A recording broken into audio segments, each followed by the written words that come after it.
Najwa, Yaya, Saya Bu. Sinta, Hadir Bu. Rinal, Hadir Bu. Fikri, Hadir Bu. Harsel, Hadir Bu.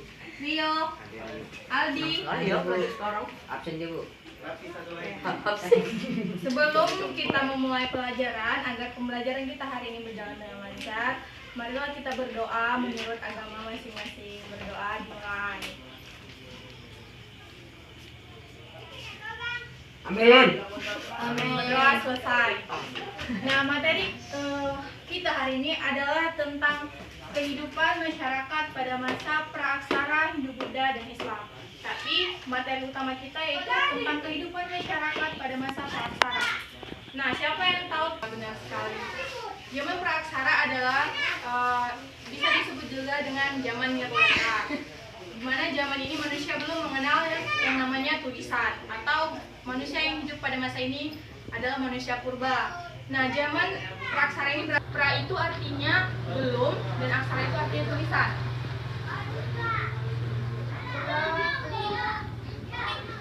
Aksara.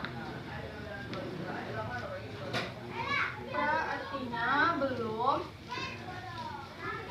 dan aksara tulisan. Atau belum mengenal tulisan. Belum tulisan.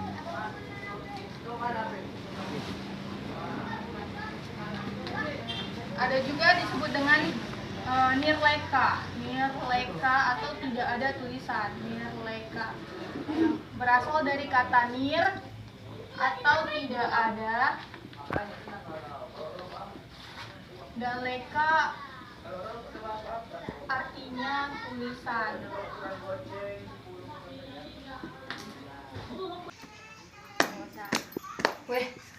Nah, selanjutnya itu ada periodisasi zaman praaksara. Periodisasi zaman praaksara ini terbagi menjadi 3. Yaitu yang pertama ada berburu dan mengumpulkan makanan, bercocok tanam, dan perundagian. Nah, pada masa berburu dan mengumpulkan makanan, manusia yang hidup pada masa ini memiliki ciri-ciri hidupnya berpindah-pindah, atau biasa yang disebut dengan nomaden. Nah, mereka itu hidup di gua-gua yang dekat dengan perairan dan sungai, karena daerah-daerah tersebut adalah daerah-daerah yang memiliki banyak sumber makanan. Nah, mereka hidup secara berkelompok. Nah, selanjutnya ada bercocok tanam. Nah, pada masa ini manusia sudah mulai berkembang. Mereka hidup mulai menetap.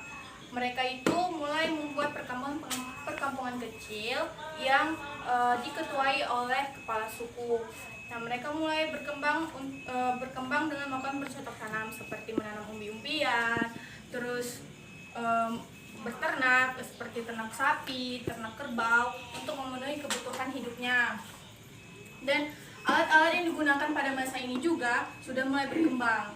Alat-alat yang digunakan itu sudah lebih halus daripada zaman berburu dan mengumpulkan makanan. Selanjutnya ada masa perundagian. Nah, perundagian ini berasal dari kata undagi yang berasal dari bahasa Bali, atau yang mana manusia pada masa ini memiliki keterampilan misalnya dalam pembuatan gerabah dan perhiasan.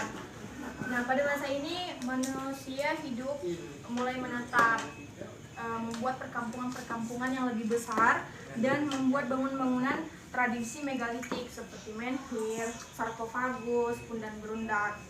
Dan mereka juga menciptakan alat-alat peralatan untuk memenuhi kebutuhan hidupnya dari logam dan besi, tidak lagi seperti 2 zaman yang sebelumnya yang terbuat hanya dari batu.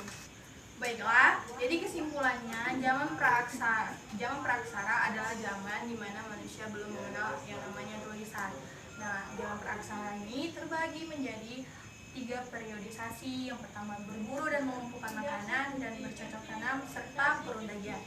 Baiklah, jika tidak ada lagi yang bertanya, maka ibu yang akan bertanya yaitu tentang periodisasi zaman praaksara, yaitu tentang pada zaman berburu dan mengumpulkan makanan, yaitu bagaimana sih ciri-ciri manusia pada masa berburu dan mengumpulkan makanan. Siapa yang tahu angkat tangan?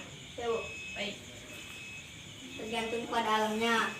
Ya. Hingga di daerah yang dekat dengan air, sungai, dan gua-gua. Ya. berkelompok dan berpindah-pindah tempat Ya. atau nomaden. Ya betul. Tepuk tangan dulu.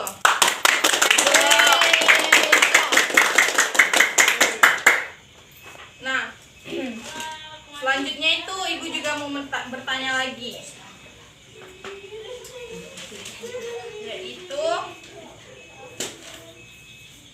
pada kapan masyarakat Indonesia mulai mengenal tulisan? Pada Berjualan. Angkat tangannya. Ada Bu, sekitar abad 5 Masehi yang dibuktikan dengan penemuan lupa batu